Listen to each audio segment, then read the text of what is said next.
Hey there guys, it's time for you to join me for a movement break. I've just finished teaching, so I want to get this video uploaded for you. Now today we're going to look at the tone of your waistline.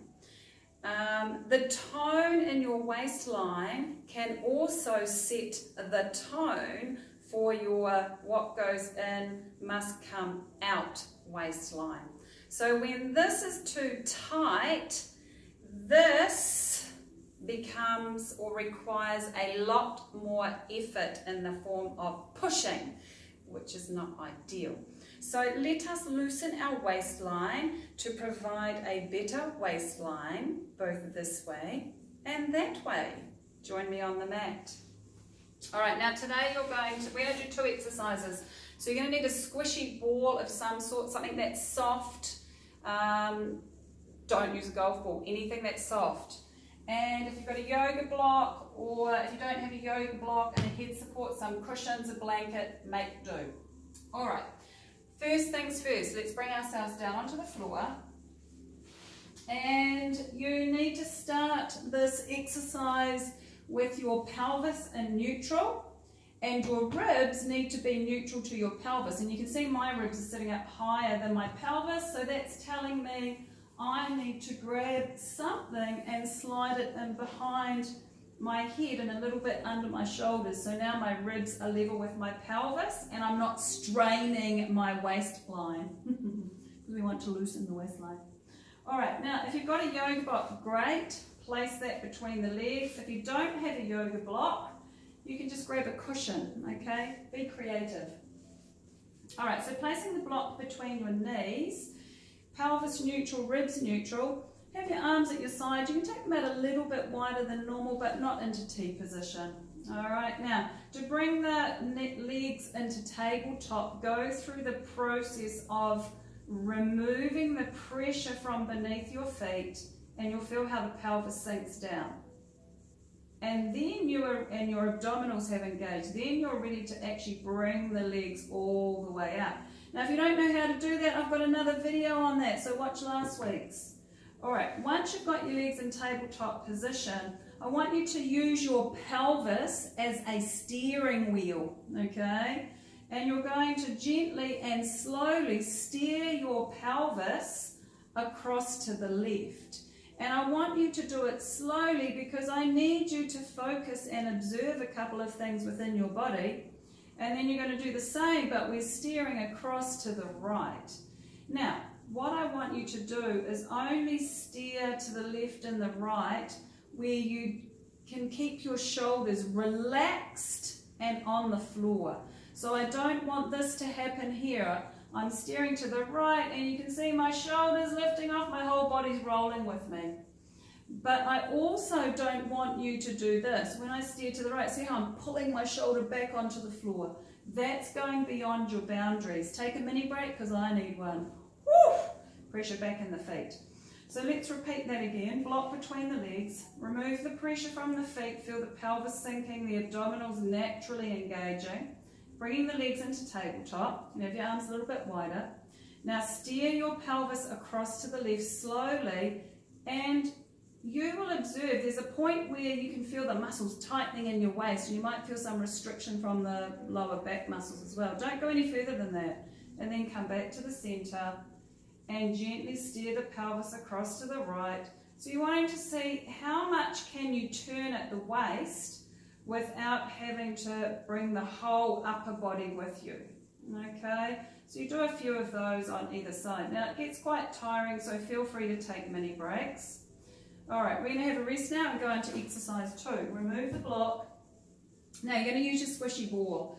All right, I'm just going to tip onto my right side so I can place, guys, you're working the spongy area.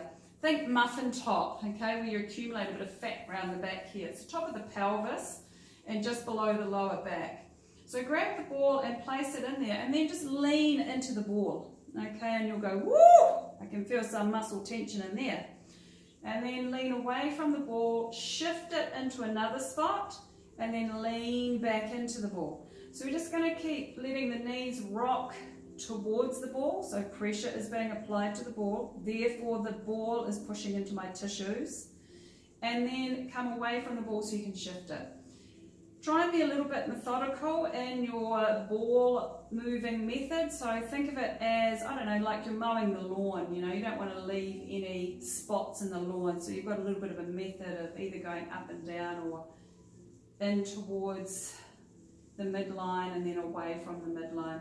So I'm going to speed it up a little bit just so, because you can take your time at home. And I'm working around this muffin top area. You know the one, girls. And boys get muffin tops too. Alright, so that's enough on that side for now.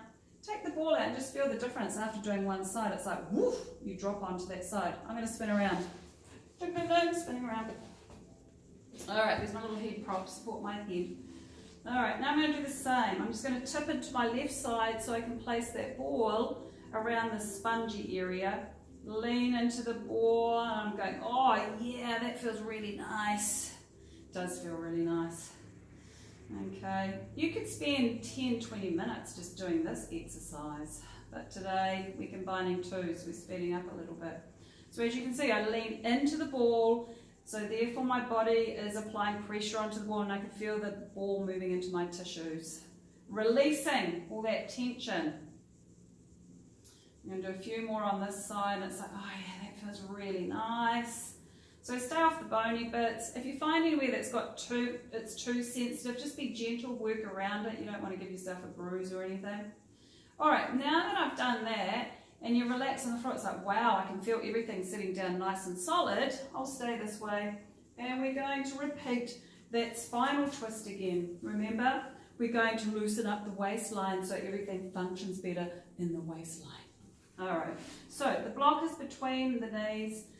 Again, you can either just lift your legs up or think about it, be mindful, not mind empty.